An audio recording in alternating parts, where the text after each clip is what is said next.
WBRZ News 2 at 4.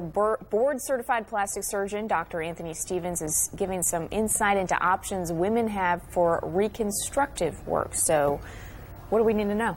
Well, you know, it's Breast Cancer Awareness Month, and so it's a team approach when we're talking about breast cancer treatment, anywhere from diagnosis to treatment to breast reconstruction. And women have lots of options when it comes to breast reconstruction, anywhere from using implants that we use in just normal breast augmentation to using their own body tissue.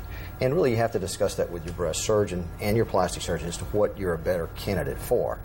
For example, we do have some simpler options here, which we talked about earlier, which is a tissue expander. Right. If we're doing a mastectomy, we can always put this in at the time of the mastectomy, then come back and change it out for a silicone gel implant. How long does that last for? Well, this is probably somewhere around 2 to 3 months. That Okay. we expand the tissues, and then we once we get all the tissues on top of the reconstruction adequate, then we can take the expander out and then place in a nice silicone implant, which we have here, which makes a nice reconstruction.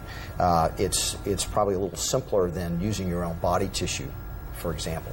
But a lot of ladies don't have this option. Perhaps if they have radiation, then using your own body tissue perhaps is a better way of reconstructing a breast. But remember, the goals of reconstruction are symmetry. Okay, we want a nice symmetric, whatever we have on one side, we want the other. 2 is we want a nice soft breast. We want something that appears natural in clothing in a bathing suit. Not that we're not going to have scars, but something that looks nice in clothing in a bathing suit. And we want something that's going to leave less scarring if we can.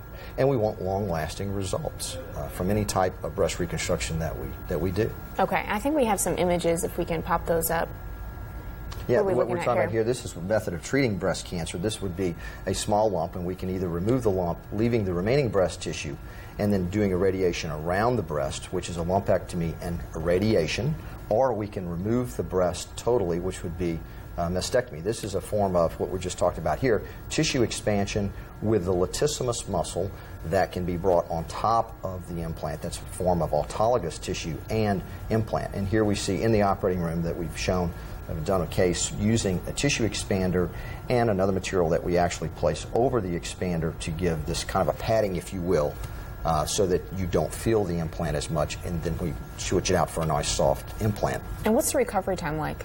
Recovery time from the time you do the mastectomy to the time that you finish with reconstruction is probably somewhere around 6 months or so. Okay, thank you so much, Dr. Anthony Stevens. We appreciate it. You're watching WBRZ News 2 at 4. We'll be right back. Despite